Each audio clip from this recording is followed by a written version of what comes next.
All my exes live in Texas like I'm George Strait, or they go to Georgia State where tuition is handled by some random nigga that live in Atlanta that she only see when she feels obligated. Admitted it to me the first time we dated, but she was no angel and we never waited. I took her for sushi, she wanted to fuck, so we took it to go. Told him don't even plate it, and we never talked too much after I blew up. Just only hello, happy belated. And I think I texted her and told her I made it, and that's when she texted me and told me she prayed it, and that's when I texted her and told her I love it. And right after texting her and told her I'm faded, she asked, whatever I learned since getting richer, I learned working with the negatives to make for better pictures. I learned Hennessy and enemies is one hell of a mixture. Even though it's fucked up, girl, I'm still fucking with you, damn.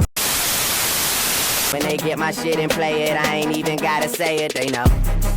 They know, they know, they know. They know, they know, they know. They know, they know, they know. Yeah, they know, yeah. That the real is on the rise. Fuck them other guys. I even gave them a chance to decide. Now it's something they know. They know, they know, they know. Spaghetti bolognese in the polo lounge. Me and my G from DC, that's how I roll around. Might look like, but we heavy though. You think Drake would put some shit like that? You never know. $1 million meetings in the polo lounge. Me and my man Oliver North, that's how I roll around. Shorty wanna tell me secrets about a rap nigga. I tell that bitch it's more attractive when you hold it down. Kobe about to lose 150 M's. Kobe my nigga, I hate it, had to be him. Bitch, you wasn't with me shooting in the gym. Bitch, you wasn't with me shooting in the gym. I'm the fucking man, y'all don't get it, do ya? Type of money, everybody acting like they knew ya. Go uptown, New York City, bitch. Some Spanish girls love me like I'm out with Duda. Tell Uncle Luke I'm out in Miami too. Clubbing hard, fucking women, they ain't much to do. Wrist playing, got a condo up on Biscayne. Still getting brain from a thing, ain't shit changed. Bust it like you can't afford a car. You a star, you look in the mirror, you know who you are, right? Cool, take it low, take it way lower than that. I fly private when I go, ain't no layover on that. Cups of the rose, bitches in my old phone. I should call one and go home. I've been in this club too long. The woman that I would try is happy with a good guy, but I've been drinking so much that I'ma call her anyway and say. So man, bro, between the years of 2011 and 2012, bro, Drake was solidifying his legacy, not just as a rapper, but as the voice of a generation to come, bro. I mean, that ass, bro, coming out the successful debut album, Thank Me Later, in 2010, bro. He dove deeper into moody, emotional R&B, bro. That ass, bro, going insane, bro, coming to 2011, dropping his now infamous Take Care album, bro. Just going insane, running laps in the industry with the features, bro. That ass speculating a collab project with Wayne, bro. Executive producing a Aaliyah album in 2012, bro. Him and Chris Brown got to their little feud, bro. I mean, this was a time to be, bro. And Drake, it was only like Drake few years in the rap game, bro, or like at least being like a mainstream actor in the rap game, bro. So it was a lot of shit to take in, bro. If you was a Drake fan, for Drake in general, bro, this literally was a crazy ass time. But man, bro, you know how this shit goes, bro. You know how these type of videos goes, man. If you new here, hit that subscribe button, man, bro. If you old here, hit that subscribe button, man, bro. If you think you saw any one of my videos before, I mean anywhere, bro. Your phone, bro, sister phone, bro, cousin, Drizzy phone, bro, shit, that ass, the whole YMCMB phone, bro. I mean literally anywhere, bro. Hit that subscribe button, man, bro. I'm not playing, man. We going crazy for the rest of 2025. And we literally only have probably a good, 4 months left, September, October, November, these 3 months left actually. So we got a lot of shit to run up for the rest of this year, bro. We definitely do. But man, bro, you see who we talking about, man, bro. You obviously clicked on this for a reason, bro. You see we talking about one of the GOATs, bro. One of the biggest rappers of this decade, bro. Generation, bro. This nigga is literally, bro, even despite all the shit that went on last year, this nigga is still on top, bro. You can't deny that. You can't hate on that, bro. We are talking about motherfucking Drake, bro. Not any era of Drake, bro. 2011-2012 slash Take Care era Drake, man. Y'all give him a round of applause, man. Yes, man. Yes, man. Yes. But nah, man, Take Care era Drake, bro. This was the time to be, bro. Now, around this time, bro, like I said, man, he came out as a highly successful Thank Me Later in 2010, bro. But Drake really still felt like he had a lot of shit to prove, bro. And it literally showed in this time, bro. It's like you felt the hungerness in Drake's voice.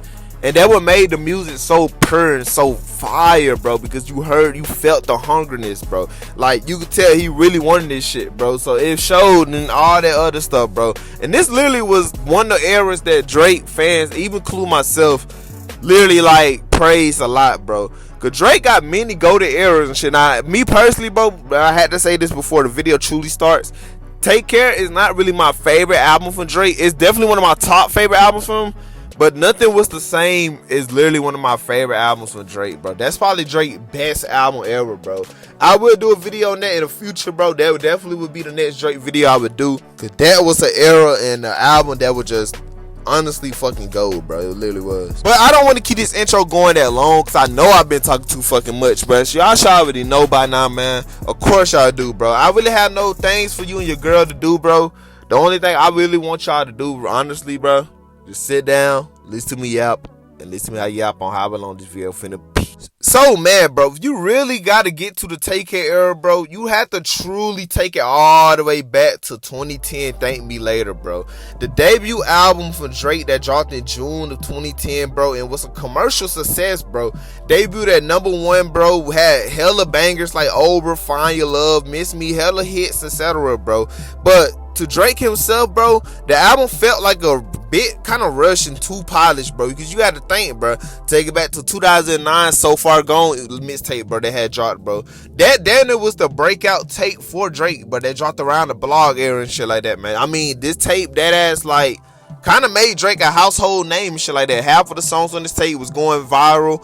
Majority of it was getting praised heavy and shit like that, bro. And it literally showed that Drake was the next star that was going to be on Your Money. And also, it took, like, Drake, that ass was doing hella shit in his debut year, 2009, because it really showed that for him to be a rookie in the game and shit like that, he was already putting up with heavy hitters like Jay-Z, Kanye, etc. So, you know, when the debut album talks was already starting to come up, bro, it was probably like a lot of peer pressure on Drake, bro. I remember that one clip of him in the studio was like, he was so frustrated that Kanye didn't send a beat to him on time or something. It was something like that, bro. And I remember, like, watching that when it first hit YouTube in 2010. It just showed, like, Drake was very, very frustrated, like, recording this album, Thank Me Later, bro. So Drake himself always states and said that the album felt a little rushed and just too polished, bro. Like, he was fulfilling the major label debut checklist, bro, instead of just creating a cohesive art, like, project and shit like that, that he truly thought he didn't really have. And if you listen to Thank Me Later, bro, because many Drake fans kind of leave this project out when it comes to Drake discography and shit like that, bro. This really a solid project from Drake. It's just not really his best, bro. It really felt like that ass felt like a mainstream album, bro. And considering that all the albums that Drake has dropped after this, bro, this is probably the one project for him, probably besides, really, this is probably the only project for him that really truly feels like a mainstream album. Like, it only was made for mainstream only, and that was it, bro. Because you got hella songs on there. You got the core true Drake songs and shit that still got that So Far Gone sound, but majority of the songs has that pop, like, mainstream sound that was kind of popular for his time. So he'll go in hella interviews years later and shit like that, but admitting that he didn't have enough time to fully shape the vision. The album came together quickly as his hype was peaking, and he still was just navigating himself as an artist, bro. So he really didn't have that much time, bro, because he was touring, doing press runs, collaborating with major names. Like, he was all over the place, but that meant it was bad. That ass, like, 40 didn't really have that much time with 40 on this shit, bro. And he really didn't truly they didn't have that vision that really sparked that any other album. So that ass, bro, after the release of Thank Me Later, bro, Drake would that ass take a step back and fully just really lock in with 40, and that ass, but just like I already wanted his next project to be more personal, bro, more ambitious, bro, and less rap industry, more just Drake and 40's on, bro. Cause in late 2010, bro, leading on to early 2011, bro, he began working closely with 40, bro, Jamie XX, and The Weeknd, bro, who introduced a darker R&B tone that reshaped the soundscape of Take Care, bro. That ass, bro, building a Take Care legacy in real time, bro. Leaking songs like Club Paradise, Dreams Money Could Buy, bro, in early 2011. Records that would have never fitted onto Thank Me Later, but showed people that it was a new Drake that was coming, bro. The new sound that was just slowly building up. Because the Take Care era truly unofficially just started around early 2011, bro. So right after Drake went quiet, bro, after the Thank Me Later promo, that's when fans was waiting for that new Drake and shit like that, bro. He started dropping songs on like OBO very own blog pages and shit, like free tracks. Like I stated earlier, bro, these songs were not even commercial rollouts, bro. They wasn't no label. They just was dropping as free songs on the website, bro, on the blog era and shit. So the sound switch for me personally, bro, if you had to really think to go from like Thank Me Later to Take Care, bro, I had to truly talk about this because it's a bit shift, bro. Thank Me Later sound, bro, with big names, bro. It had, like I said, Kanye, bro, Swiss Beats, Alicia Keys, Timbaland. That has every mainstream act you could think of on the one single album, bro. It had all that, bro. It sounded like a debut album, but to prove something. Where you had Take Care, bro, who like felt like emotional, bro. Just mostly 40 produced a Noah, bro. And motherfucking these songs felt like Drake alone in the hotel room at 4 a.m. just heartbroken and processing the fame, bro, and really just making the most personal, hard-hitting songs ever, bro. And that's when he started dropping hella Lucy singles in 2011 too, bro. But like I said, Dreams Money Could Buy and May, bro, that was a fire-ass song. I got car money, fresh start money. I want Saudi money, I want art money. I want women to cry and pour out their heart for me and tell me how much they hate it when they apart from me. Club Paradise, bro, was a fire track, bro. Say that all your old girls got somebody new. I said, damn, really?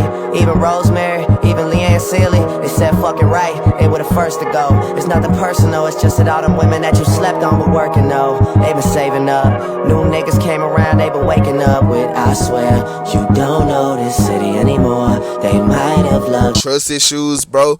All I care about is money and the city that I'm from. I'ma sip until I feel it, I'ma smoke it till it's done. I don't really give a fuck, and my excuse is that I'm young and I'm only getting older. Somebody should've told you I'm on one. Hey. Fuck it, I'm on one. Yeah. That ass, bro. Trust issues. If it ain't really showed where Drake was heading with his new sound, bro, that I don't know what the fuck it was, bro. This was a song that truly started it all, bro. For me personally, seeing it in real times, bro. Free Spirit with Rick Ross. I mean, he was giving us hella Lucy songs, just building more anticipation and more hype for the album, bro. And people really was starting to notice the sound switch that was way different than that's anything he had dropped, bro. It wasn't really a return to So Far Gone sound. It wasn't none of that. It kind of was a brand new sound, bro, from Drake that wasn't really discovering his music before. But literally, bro, that's when Marvin Room, bro, it changed everything, bro. When Marvin's Rooms had leaked on June 9th, 2011, bro, no warning, no nothing, bro, just vibes, bro. It broke the internet, bro. Girls, bro, literally everybody, bro, was remixing it overnight, bro. Chris Brown even gave us a remix of this shit, which was a banger, bro. He's saying he's your best friend, and he's always the one in your ear. I know that he been waiting to get my ass up out of here. Like, it was all over the place, bro. And it made it okay to be like, to show your vulnerability in music, bro. And Drake really showcased that, bro. Cause this was the real strategy of the song, just like album truly taking off. And then, bro, man, on November 15th, 2011, bro, after months of anticipation, leaks, Lucy's, etc., bro, Drake finally dropped his highly anticipated second studio album, Take Care, bro, on November 15th of 2011, bro. And I literally remember when this album dropped, bro, and just the whole hype anticipation it had, bro. Cause it wasn't really, like I said, it was way different than Thank Me Later in many ways, bro. It literally, bro, showed that Drake was just that nigga, bro. It went crazy, bro, and it really was a cohesive project, bro. Cause like I said, man, Thank Me Later, it really was mainstream throughout the whole project, bro. This was literally, bro, taking a step back from that mainstream shit and just giving us a full body of work of like that ass hella grail tracks on this shit, bro. And this album right here is insane, bro. Hella shit on this album to really show you what the fuck Drake head was around this time, bro. You already know this shit got classics on top of classics, bro. I mean, dead ass, bro. Shot for me is insane, bro. A shot for me. Oh, take a shot for me. Oh, take a shot for me.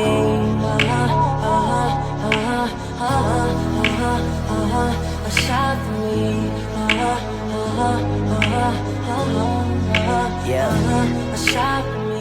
Come on, bro. Headlines is insane, my nigga. Yelling out, money over everything, money on my mind. Then she wanna ask when it got so empty. Tell her I apologize, happened over time. She says they missed the whole Drake, girl, don't tempt me. Yeah, Crew Love with the Weeknd fired in a bitch, bro. Smoking weed under star projectors. I guess we'll never know what Harvard gets us. But seeing my family have it all took the place of that desire for diplomas on the wall. And Take Care, Rihanna, fire, nigga. I've asked about you and they told me things, but my mind didn't change and I still feel the same. What's a life with no fun? Please don't be so ashamed. I've had mine, you've had yours, we both know. We know. Arbor's Room's crazy, bro. Just thought while I hold your hurt back. Her white friend said you niggas crazy. I hope no one heard that. Yeah, I hope no one heard that. Cause if they did, we gon' be in some trouble. Yeah. Underground Kings is one of my personal favorite tracks on this project, bro. Yeah. Bridge over troubled water, ice in my muddy water. Rich off a mixtape, got rich off a mixtape. Probably shouldn't be driving, it just got so much harder. Can't even see it straight, I can't even see it straight. Come on, bro. The Real Her with Lil Wayne and Andre 3000 was crazy, bro. Come on, man. Look what you had done. It's insane, bro. It's like 09 in your basement and I'm in love with Nebby. And I still love her, but it fell through because I wasn't ready. And your back hurt and your neck hurt and you smoking heavy. And I sit next to you and I lecture you because those are deadly. Make Me Proud is one of my favorite Drake and Nicki songs, bro. You know you are.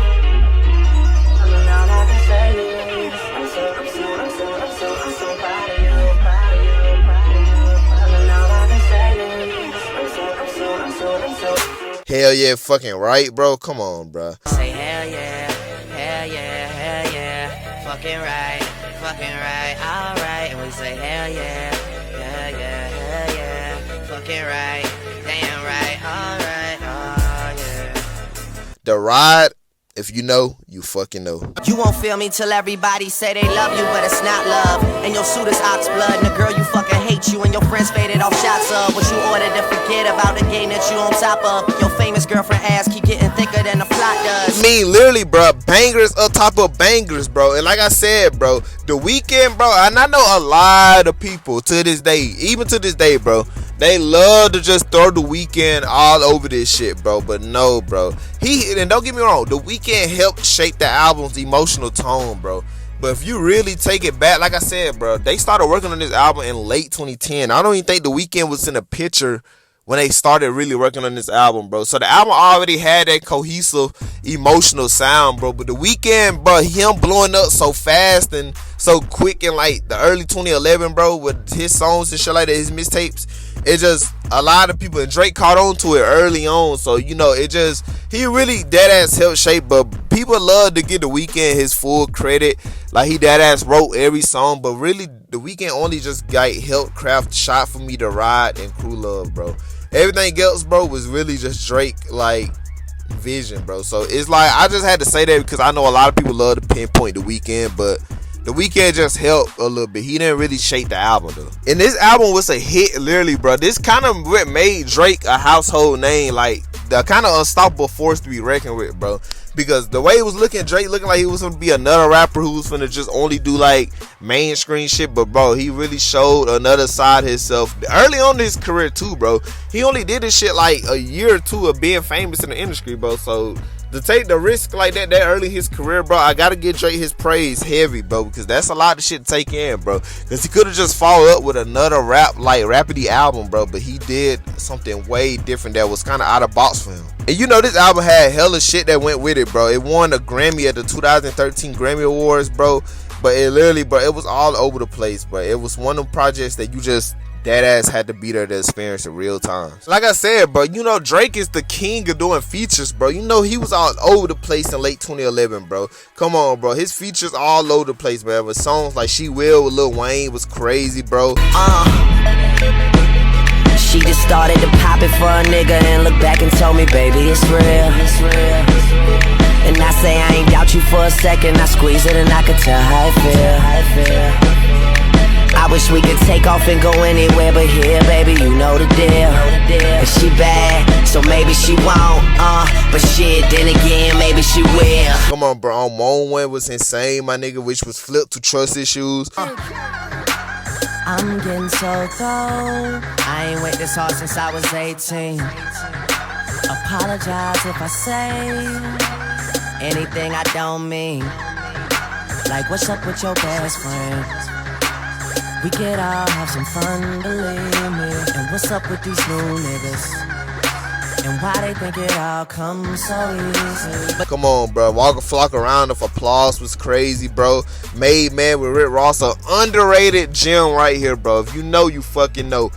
When it boils down, I'm just a T.O. nigga. But bitches tell me that I look just like a Creole nigga. New Orleans know it's love every time I'm in town. Shout out my nigga Tez, that's my brother, my round. Mr. Wrong with Mary J. Blige was crazy. I mean, bro, all over the place, boy. All over the place in 2011. Then, bro, just coming into 2012, bro, you already know, bro, Drake was on top of the fucking world, bro. Take Care had dropped in late 2011, and that shit was all over the place. Already praised as a classic.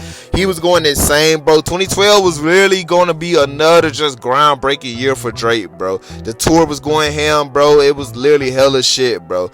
But you already know, man, it was so much tension that was starting to brawl up for Drake. This kind of was the year where all the controversy really started to pick up for Drake in general, bro. Like, a lot of people was already making him like this, you know, he had a soft image, an emotional image and shit. So it came with hella criticism and shit like that, bro. But also, it became to a turning point, bro, with the, like, literally, but the tabloids, the tension, bro, and most all, what's her name? Rihanna, bro. So you already know, man, this was a big time and a crazy ass time in like 2012, bro. Just looking back at it in hindsight, it was insane looking at it now, bro. But we all know the infamous Chris Brown and Drake fight, bro. That like, not even allegedly, that actually happened in 2012, bro, in the nightclub, bro. Now, like I said, short, brief backstory. Like I said, man, this was a time, this happened on June 14th of 2012, bro. Now, I remember when all this shit was hitting the internet, like, after it happened, the pictures, all that shit, bro. It was insane, bro. But literally, bro, now, Chris Brown stated in the interview that he did a year or two ago that it wasn't really even him and Drake, like, physically fighting, because that what many people kind of thought it was, bro. And that what we all thought for a long time, that we always thought it was just him and, like, Drake fighting, like, literally throwing hands to each other type shit. But no, it literally was kind of like they entourages it all played a part in both of their entourages and shit like that, bro.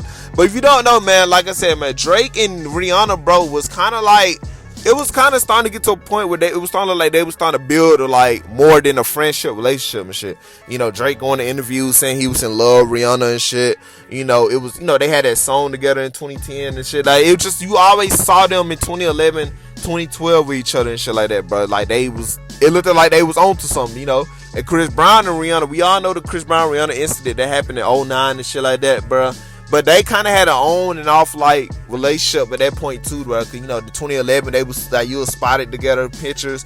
But I think 2012 they had truly got right back with each other. Like, they was like showing it through the public. So we all know Chris Brown and Rihanna had an on and off relationship too, bro. So it was just a weird, sticky situation for the both, because Drake was also with her, Chris was with her. So it was already weird from the get-go. So what we know of and how it truly stemmed and shit like that, bro, it all speculate that they both was in the same nightclub that night. Chris Brown sent the bottle to, like, a champagne to Drake's table.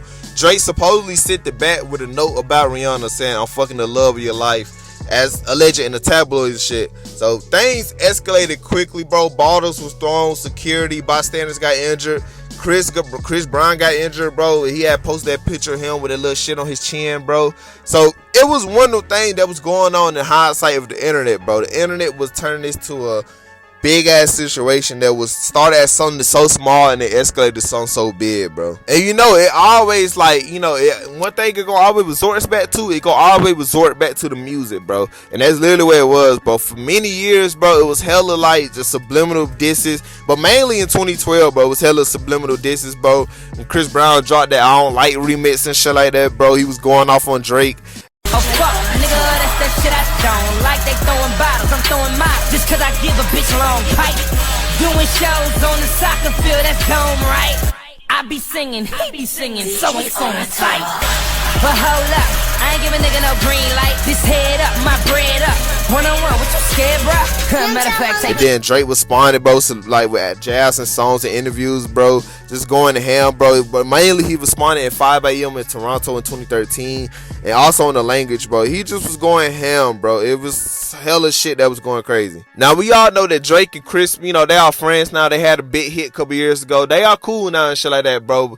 I guess to them, this is something that they could just look back at and laugh at, but for sure, for the times, it definitely was a messy situation, bro. It was insane seeing it in real time. And also another thing I wanted to pinpoint of Drake in 2012, bro. His obsession with Aaliyah was insane, bro. I mean, to a point where he got a whole face tattoo of her, bro. Like, that nigga loved Aaliyah and shit like that, bro. Hell, it was hella pictures of him, like, photoshopped with her and shit. Like, it was mad. I ain't gonna say it was spooky because it just, you know, he's just showing his appreciation to somebody, but it was kind of all over the place, but to a point where it got to a point where they had named him that he wanted to be the executive producer on Aaliyah Posthumous album that was starting to surface in 2012 and shit like that, bro. And that's when he dropped the song Enough Said, bro, on August 5th of 2012, bro. Went from my niggas serving it by the telly to venues in Manchester to swerving with Balotelli. The fuck are you trying to tell me? Bothers me when you gotta play therapist. That shit's embarrassing to even bring up these niggas, make the comparison. They just dropped Enough Said, bro. It was a new Aaliyah song that had like vocals, that unreleased vocals that she recorded when she was alive, bro. And the beat was produced by Noah 40. You know, it definitely in the fresh Drake verse, bro. It definitely had that Take Care like type of vibe and shit like that on the 2012 Aaliyah and shit like that. And me personally, bro, I would have been down for this, bro. If that actually would have went through at the time, like they actually would have gave us a new Aaliyah album, but that would have had Drake production on it, bro, that would have been insane, bro. It kind of reminded me of the situation where like 2004, I think it was 2005, when Eminem produced Tupac Posthumous album and shit like that, bro. So it was kind of one of those situations that it was gonna be the same thing, but it was just gonna be Aaliyah and Drake and shit. That would have been insane, bro. 2012 Drake sounding Aaliyah project, bro. You tell me that wouldn't have been the same, bro. Like, that would have been crazy. But the backlash was all over the place, bro. Aaliyah family wasn't informed, bro. Like, I don't think they had no part in it. Missy and Timbaland, they didn't have no part in it and all, bro. So it kind of was just a lot of backlash that was going the same, bro. But it wasn't really that serious, though. And eventually the album ended up getting scrapped or shelved and shit.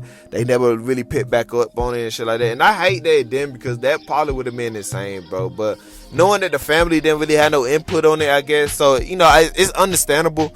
But looking at it in hindsight, it would have been crazy. And also, bro, Drake and Lil Wayne was supposed to drop an album in 2011 through 2012 too, bro. That many people was very, even including myself, was very hyped, bro. Because you gotta think, bro, 2011 was a crazy year for them, bro. Coming out the high of like Take Care, bro, and Lil Wayne fresh off the Carter 4 in 2011, bro. So the idea of a Drake and Lil Wayne joint project, bro, was damn near more than a fantasy, bro. And literally, but the chemistry was there, bro. They had hella shit together, bro. That the chemistry just showed, bro. And every time they linked up, bro, it was damn near a moment, bro. But it started really getting hype, because like they was teasing it, bro. Like Wayne was openly and like with it, bro. He talked about it. Drake was hinting at it in interviews and shit. But also it gave us the reason why Kanye and Jay wanted to make Watch the Throne, bro. Because they literally like came out of nowhere with their collab project, bro. And it wasn't even a mixtape, bro. They came with a high budget collab project, bro. And the only reason why I felt like they dropped it was because Drake and Lil Wayne was already having their chemistry and talks of dropping a collab project, bro.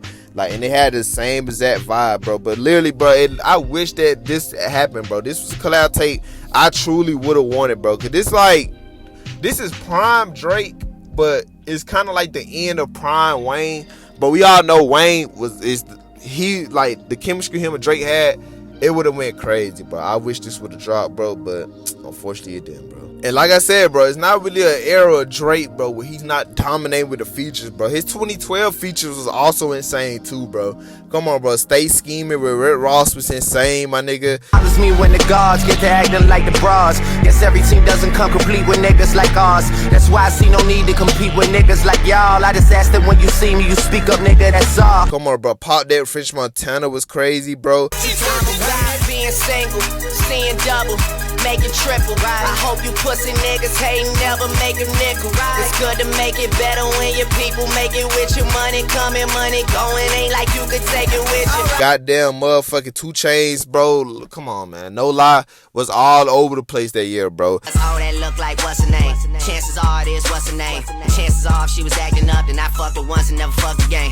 She could have a Grammy, I still treat her ass like a nominee. Just need to know what that pussy like, so one time is fine with me. Come on, Meek Mill, A-Man was crazy. Come on, bro. Poetic Justice with Kendrick Lamar was crazy. So crazy to see how that escalated years later, but that was insane. I really hope you play this, cause oh girl, you test my patience with all these seductive photographs and all these one-off vacations you've been taking. Clearly a lot for me to take in, it don't make sense. Come on, bro. Drake was all over the fucking place, bro. You couldn't escape Drake in this era, bro. And that what made this era so defining, bro, because it's just like Drake, like it showcased that Drake is that nigga, bro. Like no matter what, bro. And it's like, and I keep saying it, but it was so early in his career, bro. So already doing this a couple years in your career, insane, bro. That's why Drake so respected the way he is, because no matter what you say about, bro, you can't deny that this nigga run, well, the shit he had going on in these times was insane, bro. And that's why in my eyes, he'll always get respect, bro. So Drake is the fucking GOAT, bro. And he did all this, bro, while anticipating the next hype for his project. Nothing was the same, bro. Cause that literally was 2012 was, bro. It was literally all that, but just showcasing that this nigga is the fucking GOAT, bro. And that nigga was insane, bro. So literally, bro. So Drake is the GOAT, man. This era will always be truly golden, bro. Take Care is one of them things where it's like for me personally, every time fall hit, bro, I always just like the nostalgia hit me so much more, bro. And it just like it really take me back to a time where we not finna have no more, but we not finna have this era no more. So it really truly just make you miss that shit, man. Drake is always gonna be the GOAT, bro. He always will. Ain't nothing but defeats that. That nigga's the GOAT, man. He's the GOAT. And that, ladies and gentlemen, we'll wrap this video up. If y'all enjoyed the video, man, y'all give the video a big ass thumbs up, man, bro. I mean, that ass, bro. Now, I want to say this and shit like that, bro. I really feel like my YouTube channel is shadow banned right now. Like, it really felt like a lot of my videos now that really popping up on many people are like accounts, maybe. I don't really know. I think it's truly like you have to be subscribed to really see these videos and shit. But I just want to say that. I say that to say this bit. I just want to say, even with it being shadow banned, man, I still see a lot of y'all supporting, going crazy, bro. So shout out to y'all, man, for real, for showing these, man. These videos are, I ain't gonna say they hard to make. They not hard to make, but it's kind of difficult to like do videos on music, and you gotta focus and really worry about YouTube, like the shit that comes with doing YouTube, because you can't really just upload some of these videos, because some of the record labels be wanting like cuts, you know, money from it. You know, some people just don't play about their videos. Like, they'll copyright your ass in a heartbeat. So it's kind of difficult to like upload this shit and have to go through all that behind the scenes. But look, man, we gonna outshine all of that, bro. We gonna get through this. We gonna upload, and the consistency is never gonna stop. That's one thing I wanted to say, man. So I just want to say shout out to God. Thank you, God, for waking us up on this beautiful day, letting us see another day, man, and just making all this possible. So thank you, God. Love you. None of this won't be possible without him. And I love y'all, and I appreciate y'all, man, for just always supporting, man. Always showing love to these videos, bro. Y'all are the GOATs, man. Y'all are the GOATs, bro. I always say that in every video, man. But look, bro, these videos, they finna keep coming out, bro. The consistency is never gonna stop, bro. It's only gonna get bigger, bro. The shit is only gonna get bigger, bro. So that's why I just want to let y'all know, man. Even in the midst of the fire of all this, we gonna get through it, bro. We gonna be bigger and greater than ever, bro. So I really appreciate all y'all, man, bro. Shout out to y'all. Y'all are the GOATs, bro. And literally, man, if y'all want more videos like this, let me know in the comments what y'all want to see. I definitely got another Drake video coming out for y'all very soon, bro. So it won't be that long for another Drake video. And also, man, just check community polls on the page. I'm trying to ask y'all want to see. You know, I let y'all know what's coming out. It's just hella shit that's finna get ready and come out, bro. So just be on the lookout for it, man. But like I said, I love y'all. Appreciate y'all. Until the next video, man. I'll see y'all then. And yeah, man.